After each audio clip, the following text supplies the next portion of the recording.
Le saluda Juan Bautista en representación de la maestra Celeste Sánchez. Mira que no tardará en llegar aquí al espacio, está realizando algunas tareas profesionales. Por cierto, ya viene el Premio Nacional de Periodismo del Club, un premio legendario ya, legendario y longevo, y por ello también maduro, en el sentido de la solidez, de la pluralidad, de la constancia y el reconocimiento a todos los colegas dedicados a la comunicación, al periodismo y hoy también incluso con nuevos géneros, el caso de las redes sociales, hoy también están considerados como género, sobre todo algunos rubros que tienen que ver con la información, su forma también de expresar, de informar, sobre todo de ciudadanos que no propiamente tuvieron una formación de periodistas, pero hoy están metidos, insertos como parte de la sociedad civil en informar de lo que acontece a nivel nacional e internacional con este asunto de la prontitud y las redes sociales. Muy bien, una semana interesante esta que viene. En principio, bueno, pues adelantamos de una vez felicidades y saludos a todas las mamacitas, mamás grandes, mamás mayores, de todas edades, que el próximo fin de semana pues estarán festejando.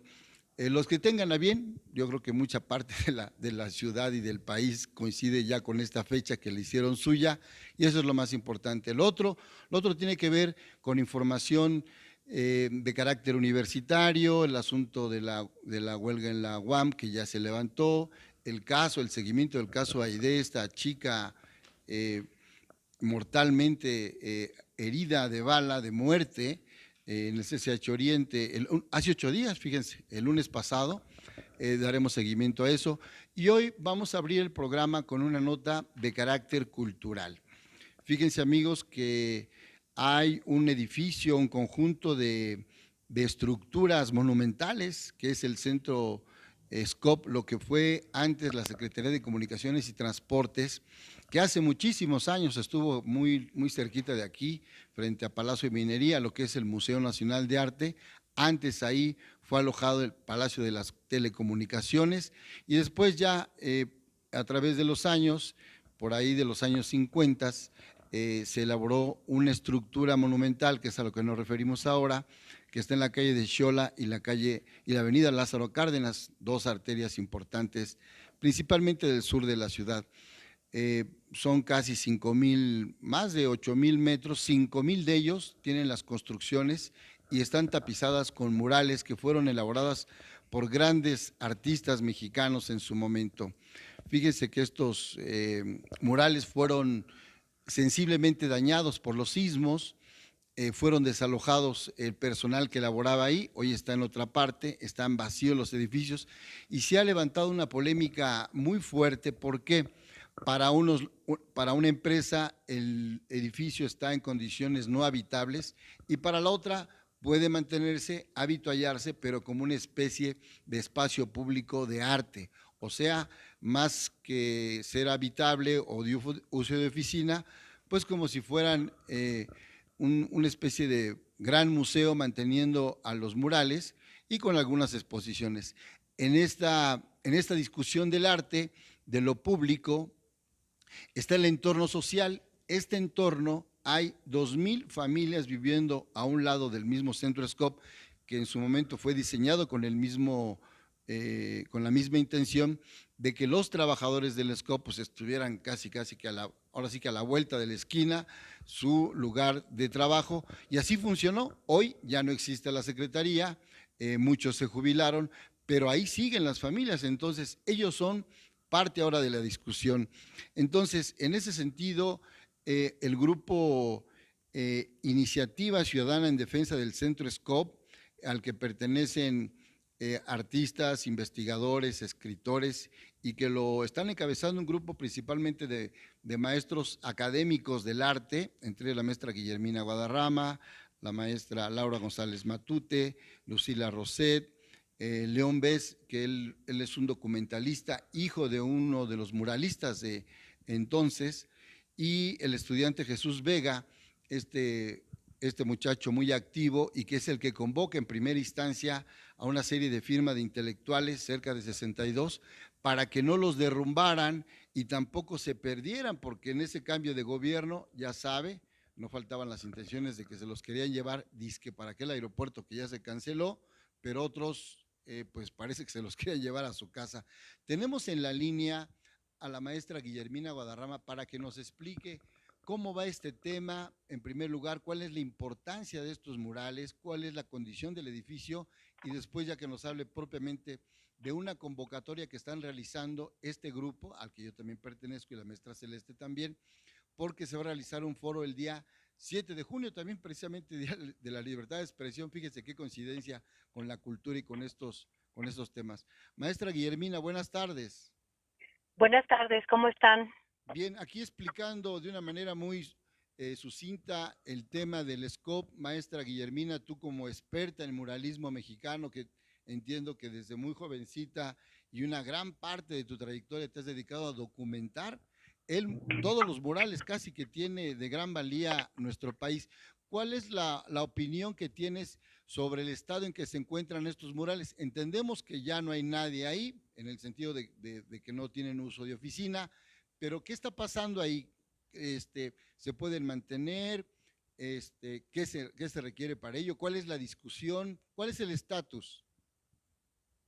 Pues el estatus está en pausa porque no se sabe nada, no hay ninguna respuesta a la petición que hemos hecho desde el año pasado respecto a saber cuáles van a ser los trabajos para que se vuelvan a colocar los murales en ese lugar, porque son una obra emblemática de la integración plástica que surgió en los años 50, que es una propuesta muy nacionalista, muy mexicana, de poner estos murales en integración con la arquitectura, con la pintura y con la escultura.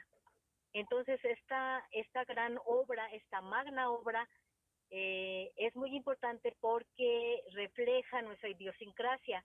Sin embargo, porque además fue construido con una técnica novedosa en esos años que se llamó mosaico mexicano, porque esas piedras de colores naturales, porque no, es básicamente piedras de color natural, solamente se encuentran en nuestro país y no hay posibilidad de repetirse. De hecho, nosotros exportamos a algunos países esta misma técnica, sobre todo países cercanos, porque en otros lugares no se encuentra la gran cantidad de colores que poseemos nosotros en nuestras piedras. Entonces, es importante por varias razones. El lugar es un espacio muy grande, muy deseoso para las inmobiliarias, eso es por un lado. Por otro, es un lugar que puede ser un pulmón para la ciudad, porque puede ser un lugar donde se capte el agua pluvial. O sea, estamos proponiendo un parque cultural, no nada más el rescate de los murales, sino que esto sea de manera integral, que sirva para la cultura, que sirva para atraer agua, que sirva, que sea como una especie de pequeño oasis en medio de esa ciudad llena de cemento. Qué interesante, Entonces, maestra para nosotros Guillermina.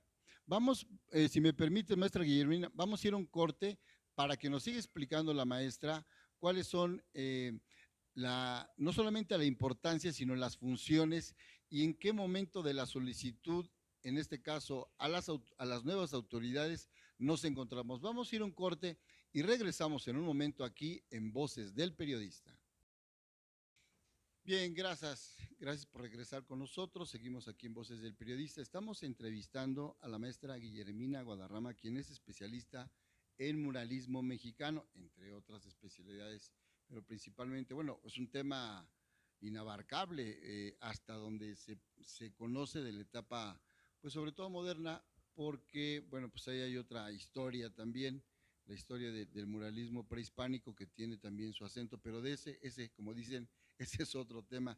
Estamos hablando del Centro SCOP, lo que significa, representa la importancia que tiene y desde luego cuál es la nueva actitud de la autoridad. En un principio hay que recordar que al término de la administración pasada, para ya no señalar nombres, tenían la intención de llevarse estos murales al aeropuerto, a esa proyección del aeropuerto en Texcoco, y había uno en especial, uno muy grande, digo, hay cerca de, son 5,200 metros, 4,600 metros cuadrados de puro mural, imagínese usted, de esta piedra preciosa, que son de varios estados, ahora sí que armados a mano, puestos como sobre una especie de contenedores de metal y después colocados en la pared, o sea, un trabajo monumental.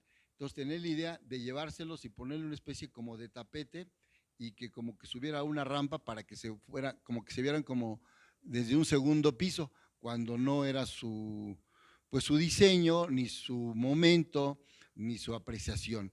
Esta técnica está pensada dentro del espacio del mural como se concibió para cubrir los murales de ese centro que antes fue un hospital y quedó abandonado y después se otorga en los años 50 a 52 esa concesión, ese permiso presidencial para que se fuera ya recubierto con los murales y entonces es una obra plástica que considera también el espacio, el entorno, y no solamente, pues ahora usted lo puede quitar y los pone de tapete, pues no son los tapetes de Tlaxcala tampoco, ¿verdad? Que esos son de acerrín. Pero bueno, entonces, maestra Guillermina Guadarrama, continuamos en este espacio tan importante dedicado a eso precisamente, al asunto de lo cultural, de lo tangible, lo intangible y qué pasa con la defensa del patrimonio.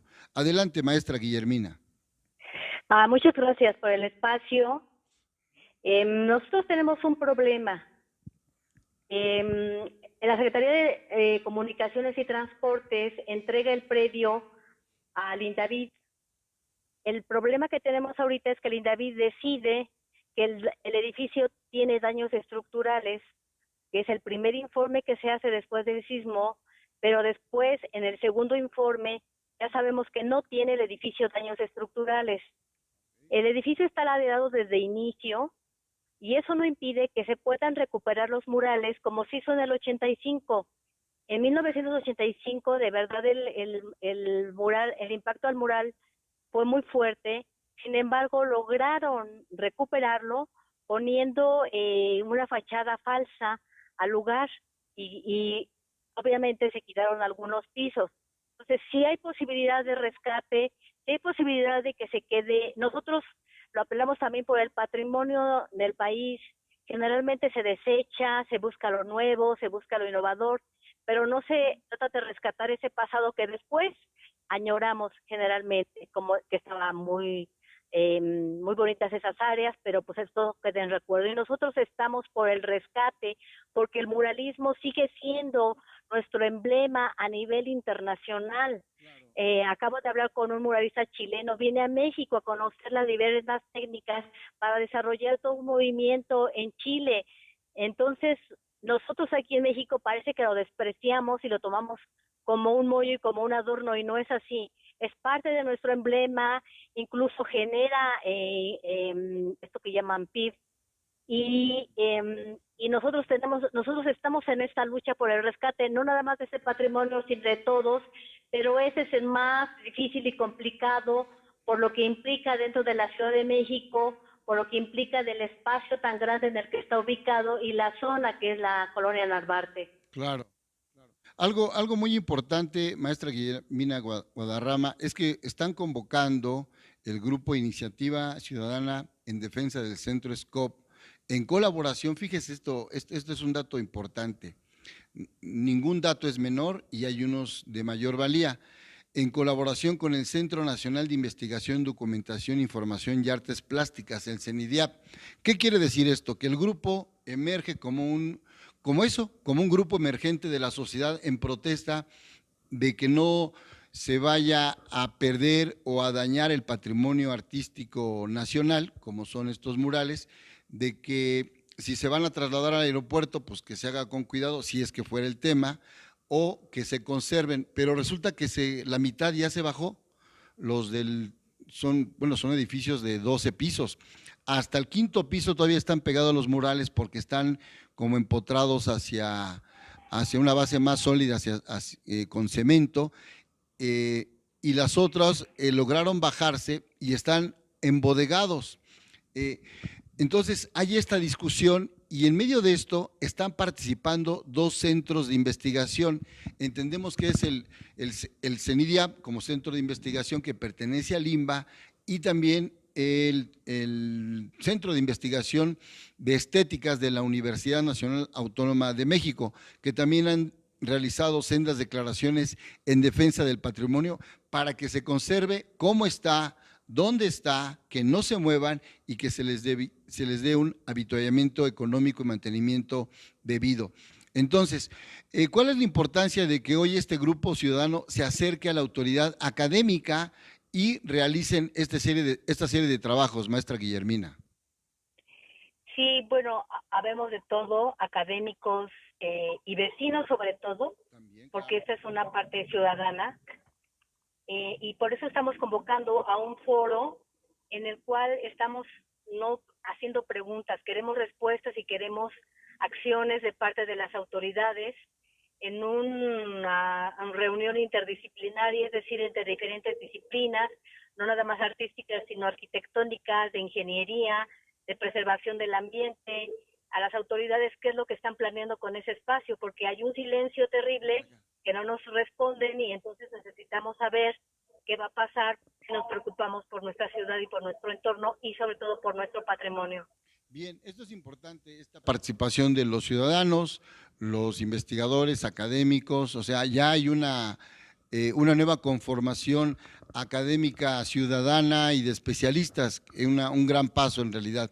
¿A quiénes están invitando a este foro, maestra Guillermina? ¿Cuáles son las mesas? ¿Cuál es el horario? ¿Dónde es la ubicación? Se va a celebrar el 7 de junio en el Aula Magna del Centro Nacional de las Artes, gracias al Centro Nacional de Investigación, Documentación e Información de Artes Plásticas, que ha hecho como todos los trámites para que nos permita estar en ese espacio. Una discusión en la cual queremos llegar a resultados, a propuestas concretas y que las autoridades se comprometan a dar unas soluciones prácticas. Sabemos que va a ser a largo plazo, no es a corto plazo, pero sí queremos saber qué es lo que se va a hacer. No queremos una sorpresa el día de mañana con que hay unas ideas por ahí que nos han dicho de la alcaldía que quieren hacer unas estelas y tumbar todo el edificio. Si se tumba todo el edificio, se tumba parte del mural. Entonces eso no es nada práctico y creo que no se han consultado a restauradores y a ingenieros y arquitectos, que son la parte más importante para hacer un dictamen real para rescatar nuestro espacio. Bien, la gente que quiera enterarse, el ciudadano, el especialista, el estudiante, la ama de casa, que esté interesado en el tema, ¿dónde pueden consultarlos, seguirlos, dónde los pueden ver, maestra? Bueno, vamos a lanzar en un Facebook, hay uno que se llama Por la Defensa del Centro Scope, ahí se lanzará digitalmente la invitación, la entrada es libre, pueden acudir todos aquellos interesados y que también aporten, ¿no? Porque son las autoridades y también la ciudadanía la que tenemos que tomar en cuenta, construir, ayudar a construir la ciudad que queremos. Bien. Yo tengo aquí, a partir de las 10, yo tengo aquí en mi mano, en mi mano izquierda, una carta que le están dirigiendo ustedes al doctor Alfonso Suárez del Real, secretario de Cultura, que este es importante. ¿Qué otros personajes están invitando?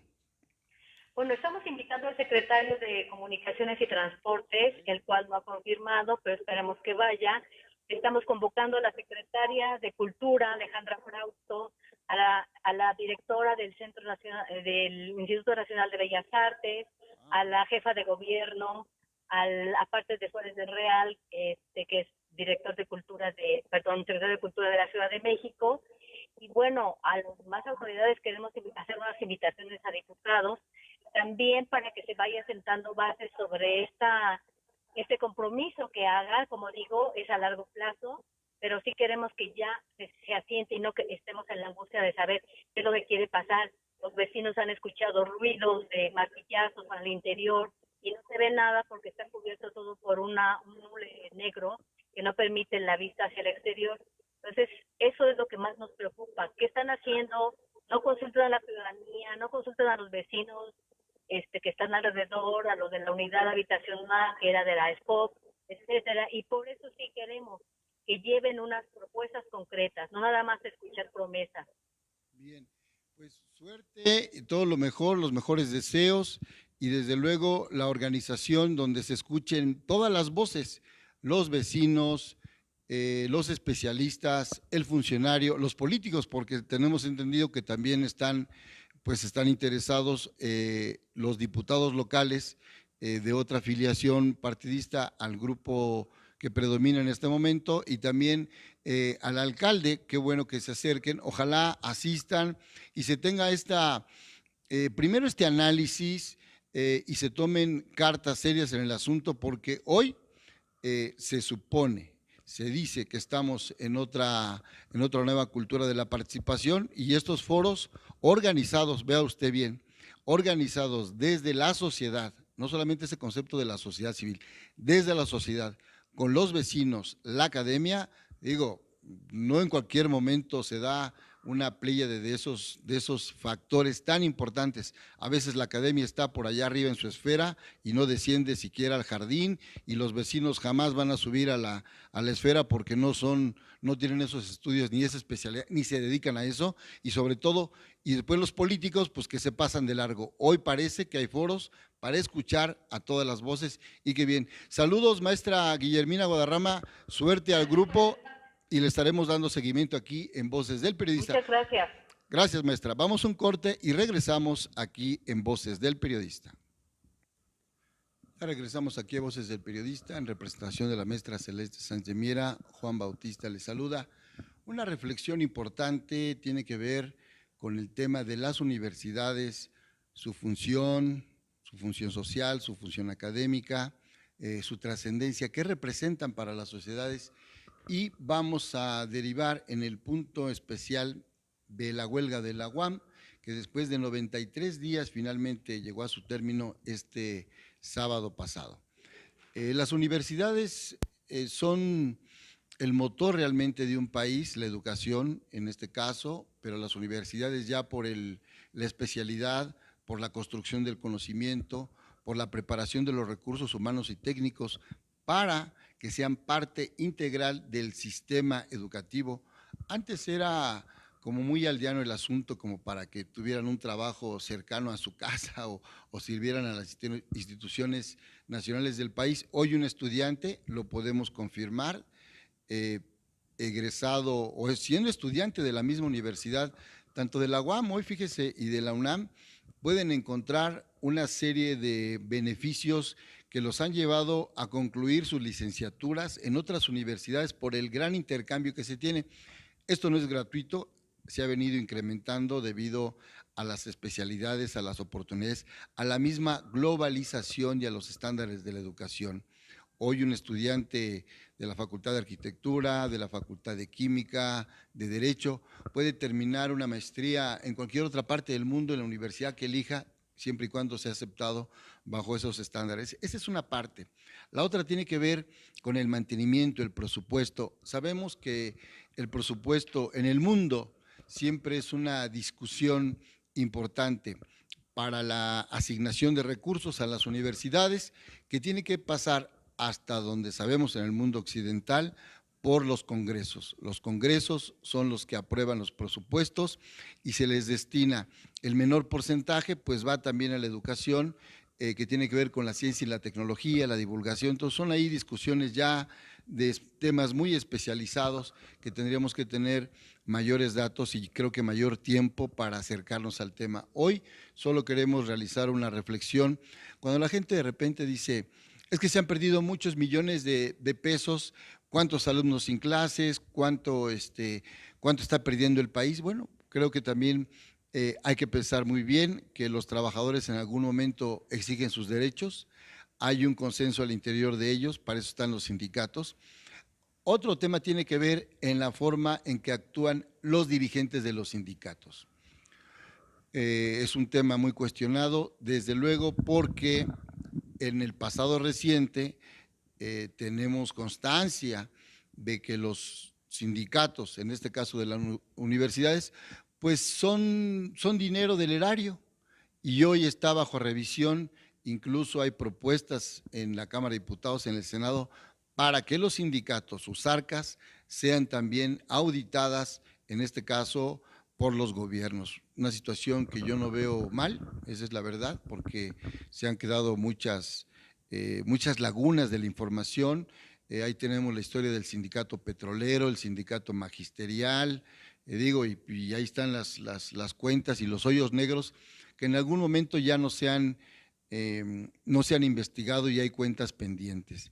Para el caso de la UAM, primero festejar que regresan a clases. Segundo, sí realizar una evaluación seria, qué tan benéfico fue este movimiento de huelga de 93 días. Ellos, o alguna parte del sindicato festina mucho este alargamiento de la lucha y donde dicen que las mujeres fueron parte importante y que la defensa de la base social, laboral, sí, pero también cuáles son los triunfos. Vemos que las peticiones sí fueron las mismas que se ofrecieron desde un momento.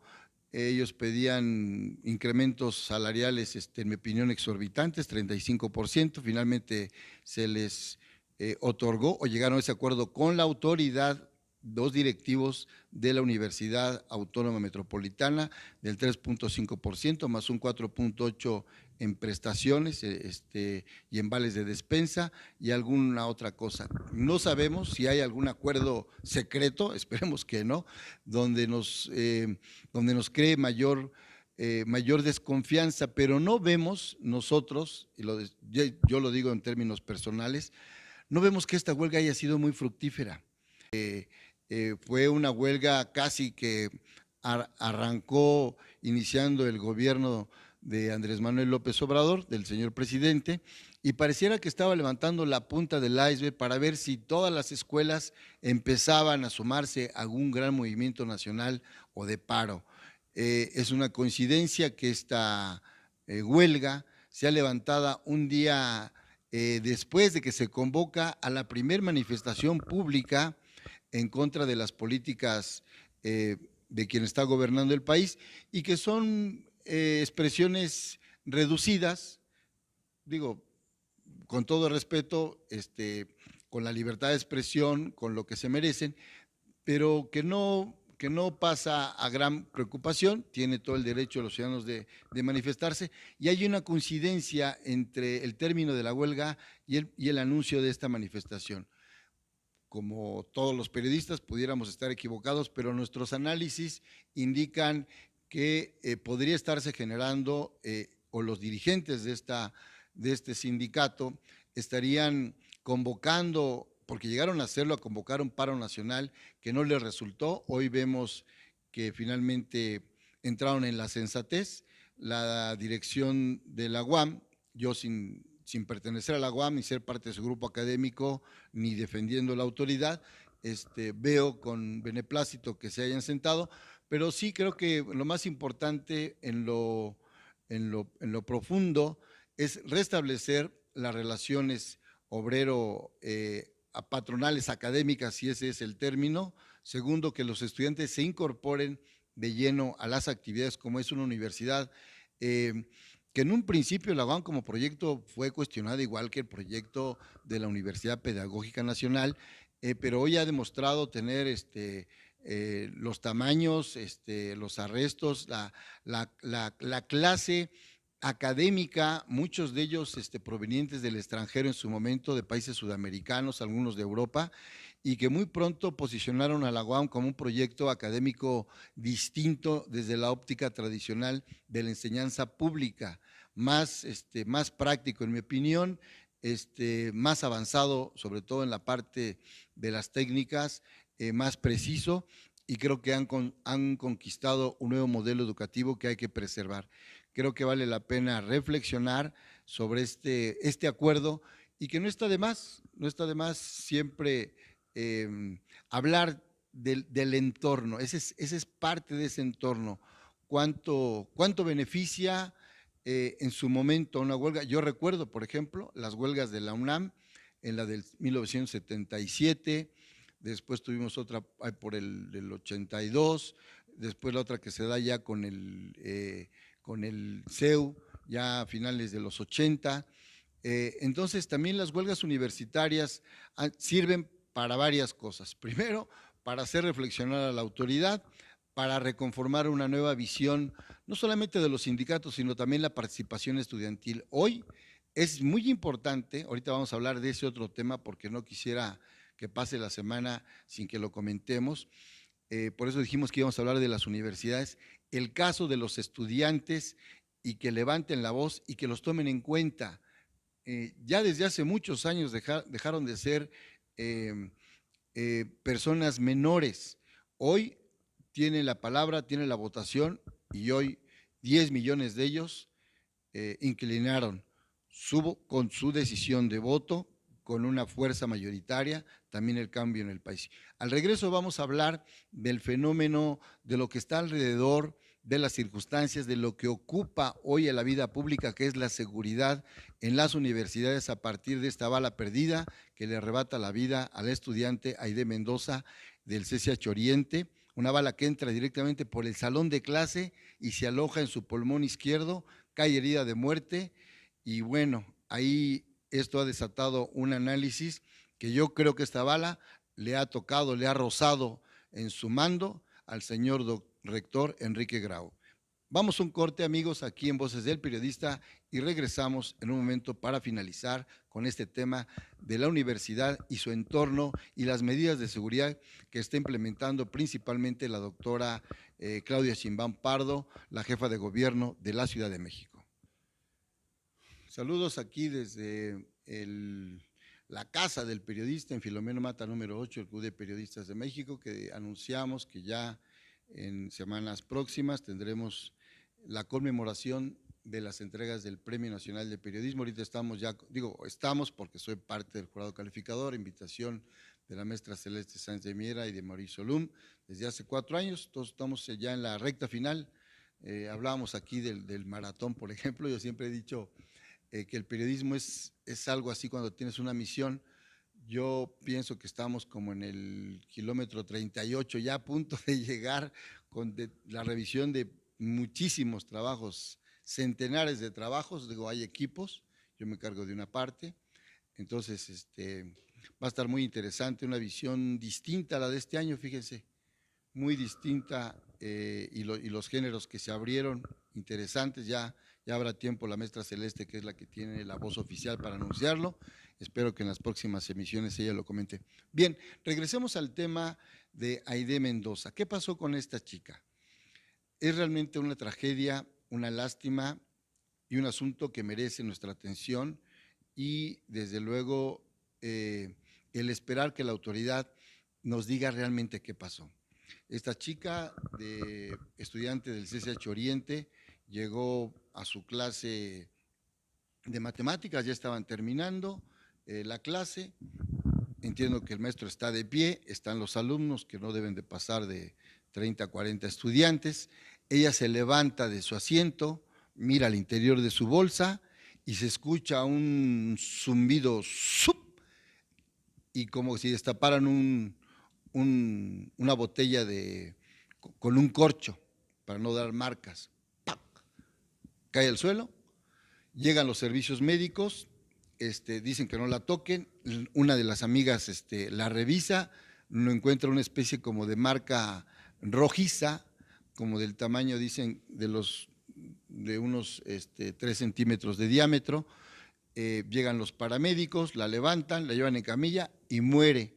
Yo digo que eso ha de haber ocurrido en el mismo salón, pero eso ya lo dice el Ministerio Público. El asunto es que a la hora se anuncia ya que la estudiante ha sido falleció a causa de una peritonitis, eso fue lo que primero se dijo, de una peritonitis que se le complicó y le dio pues una especie, como sucede con esas cosas, al paro cardíaco y ahí terminó la vida. Empiezan las investigaciones, obviamente que hay primero sorpresa, se piensa que alguien disparó de dentro del salón, se hacen las declaraciones pertinentes, detienen a 10 estudiantes, los llevan, como dicen, totalmente al piano, les hacen la prueba del radicionato de sodio. Eso quiere decir que si uno dispara un arma, yo lo sé porque he cubierto ese tipo de fuente policíaca, uno dispara un arma y la pólvora se le queda impregnada hasta por 48 horas. Entonces no te la puedes quitar con nada. Con nada es nada, eso es muy complicado. Tienes que ser realmente, a lo mejor un químico para echarte un químico especial y después una crema. Pero entonces, eso puede ser en la mano, pero en la ropa se queda de por vida, quizá, o por meses, por años. Yo tuve, por ejemplo, digo, no es para compararlo, pero yo logré obtener la ropa 2 años después de la versión del tal Mario Aburto, que tenía al mismo tiempo la sangre de Colosio, y bueno, una gran discusión sobre todo ese asunto. Entonces, se hace la prueba con los estudiantes y dicen, bueno, pues no hay nadie aquí que haya disparado en el salón y tampoco el maestro. Entonces se empieza a hablar de una, ya se dice que no fue la tal peritonitis, sino que fue un balazo del lado izquierdo. Entonces dice que ella traía unas plumas de seguridad. Hoy por 120 pesos, usted compra una arma que es del tamaño de una pluma, este es un lápiz, y con un dispositivo, bueno, la abren y se le mete una bala calibre 22 y con un seguro usted puede accionarla. Entonces empieza la discusión de que si ella tenía un arma calibre 22 y la haya accionado por dentro y se le haya alojado en el pulmón y haya pues rebotado y haya cruzado en el corazón. No es así el caso. A las 48 horas aparece el primer peritaje y da por resultado que fue una bala calibre 9 milímetros. Esto quiere decir que es una arma, ya un arma mayor, digo, yo le llamo así porque es el arma ya reglamentaria que trae el ejército. No cualquiera puede traer ese tipo de armas.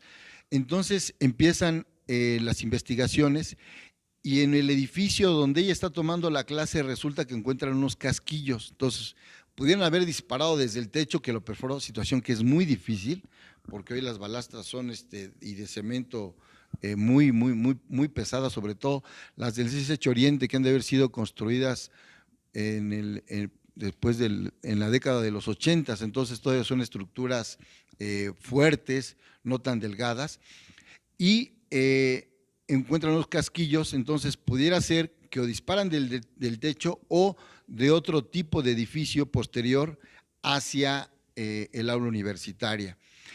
Y entonces hay otro peritaje donde nos dicen que el arma pudo haber sido disparada de entre 300 y 500 metros.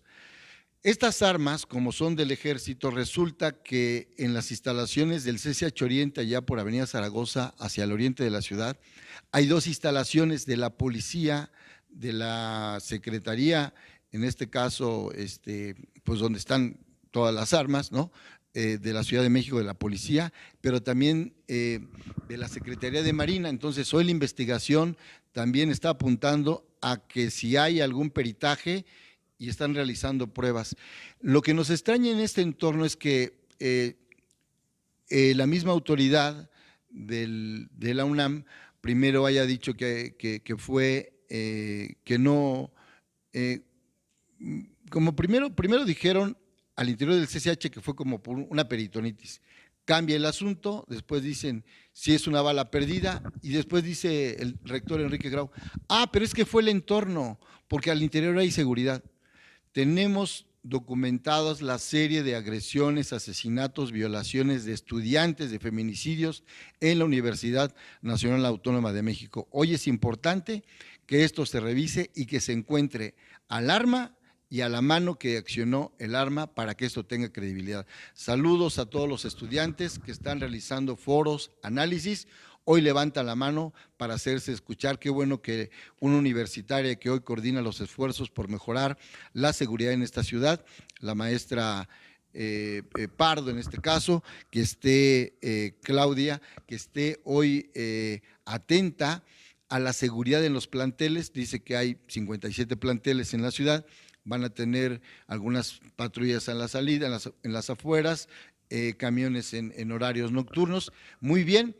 Qué bueno que se realice esto, pero sí creo que esta bala que mató a Aide Mendoza ha rozado la credibilidad profunda del señor rector y esto tiene que tener pruebas.